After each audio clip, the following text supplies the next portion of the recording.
Hello friends, welcome to my channel TG Dialect. I am Tanushi Jain and today we are going to study about feature subset selection. So let's start our topic.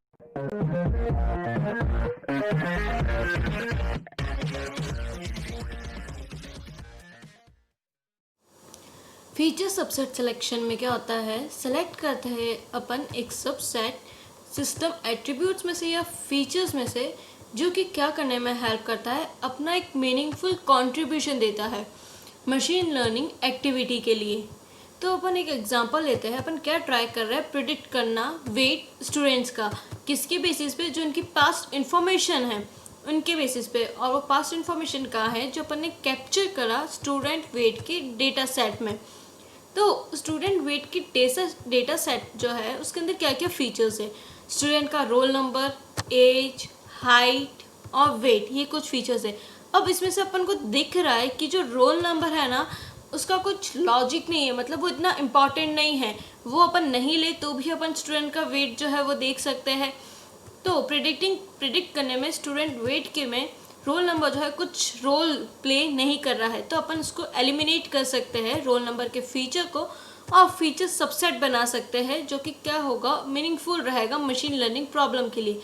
तो अपन ने क्या करा, यहाँ पे से जो पूरा actual overall data set था उसमें से अपन ने क्या करा, रोल नंबर को रिमूव कर दिया और 4 डायमेंशनल डेटा सेट का सबसेट बनाया है, जो कि क्या है 3 डायमेंशनल डेटा। इसमें से अब एज और हाइट के केस में भी मैं वेट जो है वो देख सकती हूँ। अब क्या है, issues in high dimensional data, यानी अपन को जो सबसेट सिलेक्शन है ना वो क्यों करना चाहिए। तो ऐसे क्या इश्यूज आते हैं जो अपन को सबसेट जो है वो लेना चाहिए। तो क्या हो रहा है, आजकल रैपिड इनोवेशन हो रहा है डिजिटल स्पेस में और वॉल्यूम जो है डेटा का वो इंक्रीज हो रहा है कुछ अनबिलीवेबल एक्सटेंट में, यानी बहुत ही ज़्यादा अमाउंट में। और साथ ही क्या हो रहा है, ब्रेक थ्रू हो रहा है स्टोरेज टेक्नोलॉजी एरिया में, जिसके कारण क्या हुआ, storage of large quantity of data quite cheap.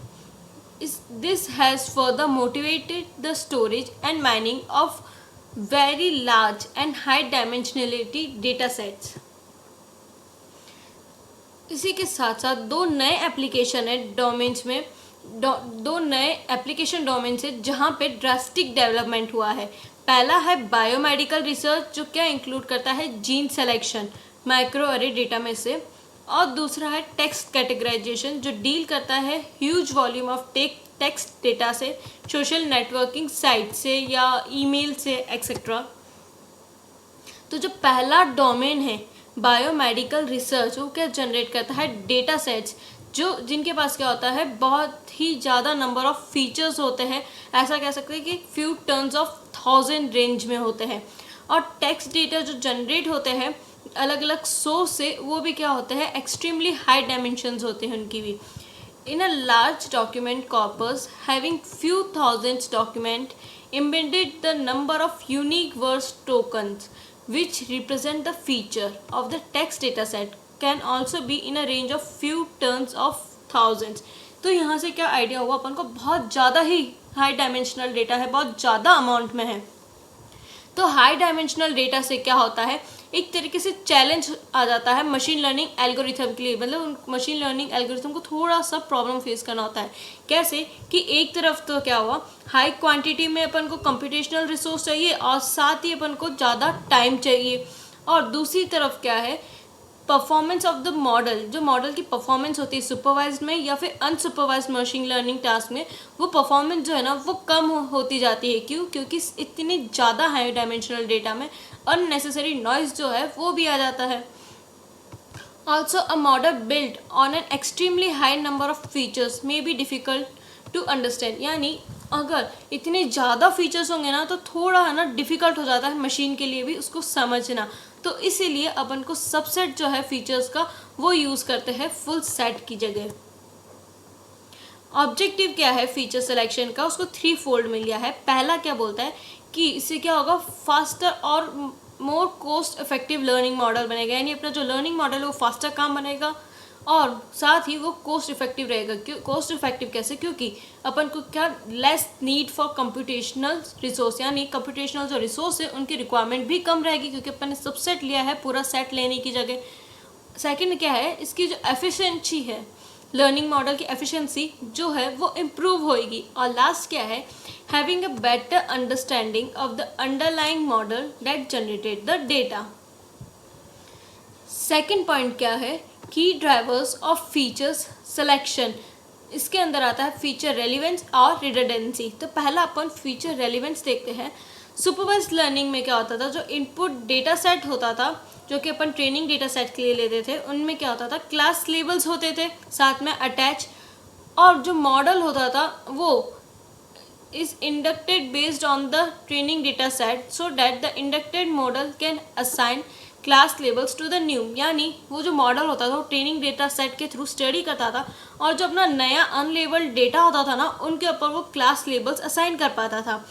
तो हर एक प्रेडिक्टिव वेरिएबल से अपन क्या एक्सपेक्ट करते हैं कि वो कुछ ना कुछ कंट्रीब्यूट करेगा, कुछ ना कुछ इन्फॉर्मेशन देगा, जिससे कि मशीन जो है या जो मॉडल है वो डिसाइड कर पाएगा कि क्या क्लास लेबल मतलब क्या वैल्यू जो है वो उसको अटैच करनी है। लेकिन क्या हुआ, अगर वो जो वेरिएबल है वो कोई कंट्रीब्यूशन नहीं देता, यानी कोई भी तरह की इन्फॉर्मेशन नहीं दे रहा है, तो उसको अपन बोलते हैं इररिलेवेंट। अगर वो जो इन्फॉर्मेशन है प्रिडिक्शन को बहुत कम दे रहा है, उसको अपन वीकली रिलेवेंट बोलते हैं। यानी जो कम इन्फॉर्मेशन कंट्रीब्यूट कर रहा है वो होगा वीकली रिलेवेंट। जो बिल्कुल इन्फॉर्मेशन कंट्रीब्यूट नहीं कर रहा है प्रिडिक्ट करने में, उसको बोलेंगे अपन इररिलेवेंट। और बाकी की जो रिमेनिंग वेरिएबल्स है जो कुछ ना कुछ कंट्रीब्यूशन कर रहे हैं प्रिडिक्ट करने में, उसको अपन बोलते हैं स्ट्रांगली रिलेवेंट वेरिएबल्स। अब ये था सुपरवाइज्ड के केस में। अनसुपरवाइज्ड के केस में क्या होता है, वहाँ पे ना ही कोई ट्रेनिंग डेटा होता है और ना ही कोई लेबल डेटा होता है। अपन क्या कर रहे थे, ग्रुपिंग कर रहे थे सिमिलर डेटा इंस्टेंसेस की। किसके बेसिस पे? Similar data instances are evaluated based on the value of different variables. जो वेरिएबल्स जो है ना कुछ कंट्रीब्यूट नहीं कर रहे हैं, कोई यूजफुल इंफॉर्मेशन नहीं कर दे रहे हैं डिसाइड करने में similarity of dissimilarity of data instances, यानी सिमिलरिटी या डिसिमिलरिटी के केस में कुछ इन्फॉर्मेशन नहीं दे रहे हैं, वो क्या होगा, वो इररिलेवेंट वेरिएबल्स हो जाएंगे। Those variables make no significant information contribution in the grouping process. यानी वो वेरिएबल जो ग्रुपिंग प्रोसेस में कोई इन्फॉर्मेशन कंट्रीब्यूशन नहीं दे रहे हैं अपना, वो क्या होता है, इररिलेवेंट वेरिएबल्स होते हैं अनसुपरवाइज्ड मशीन लर्निंग टास्क में। अब एक एग्जांपल देखते हैं अपन स्टूडेंट डेटा का ही, जो अपन ने प्रीवियसली देखा था। उसमें क्या हो रहा था, रोल नंबर क्या कर रहा था, वो कुछ रोल प्ले नहीं कर रहा था, यानी कोई इन्फॉर्मेशन नहीं दे रहा था या कुछ कंट्रीब्यूट नहीं कर रहा था प्रिडिक्ट करने में। वेट जो स्टूडेंट का अपन को कैलकुलेट या स्टूडेंट का जो वेट है वो अपन को निकालना था। अगर उसको अपन ऐसे ले ग्रुप करने में, यानी अपन है ना ग्रुप करना चाहते हैं सिमिलर एकेडमिक कैपेबिलिटीज़ के बेसिस पे, तो उस केस में भी क्या होगा, रोल नंबर जो है ना वो कुछ कंट्रीब्यूट नहीं करेगा, यानी कोई इन्फॉर्मेशन नहीं देगा जिसके थ्रू अपन ग्रुप कर सके। तो सुपरवाइज्ड हो या अनसुपरवाइज्ड हो, रोल नंबर जो है ना वो इररिलेवेंट हो गया है, वो कुछ भी इन्फॉर्मेशन या कुछ भी कंट्रीब्यूशन नहीं दे रहा है प्रिडिक्ट करने में। Any feature which is irrelevant, यानी जो फीचर वो इररिलेवेंट है, तो उसको अपन क्या कर सकते हैं, मशीन लर्निंग टास्क के केस में उसको अपन रिजेक्ट कर सकते हैं। जब अपन सबसेट बना रहे हैं फीचर्स का, या जब अपन सबसेट जो है वो सिलेक्ट कर रहे हैं, लेकिन जो वीकली रिलेवेंट फीचर्स है ना उनको रिजेक्ट करना है या नहीं वो डिपेंड करता है।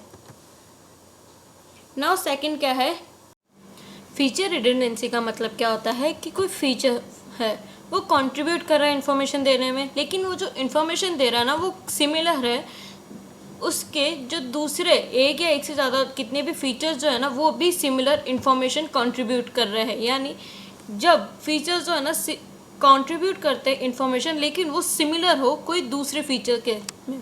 जैसे कि अपन क्या कर रहे थे, वेट वाला देखा था अपन ने डेटा सेट, तो उसमें क्या हो रहा था, एज और हाइट जो है ना वो सिमिलर इन्फॉर्मेशन कंट्रीब्यूट कर रहे थे।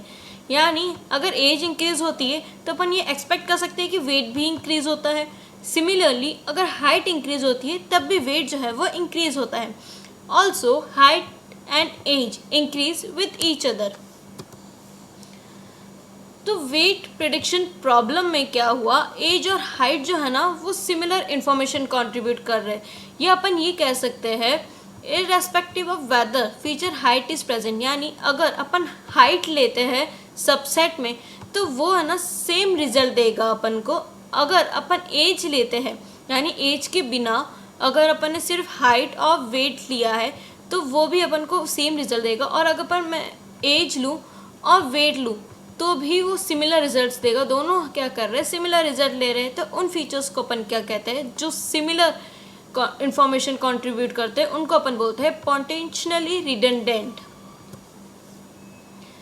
All features having potentially redundant are candidates for rejection in the final feature subset. Only a small number of representative features out of a set of potentially redundant features are considered for being a part of the final feature subset.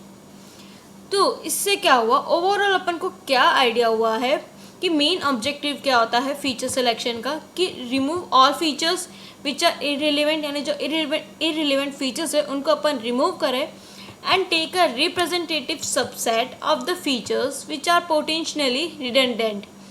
This leads to a meaningful feature subset. इससे क्या होगा, जो अपना feature subset होगा ना वो meaningful बनेगा specific learning task के लिए।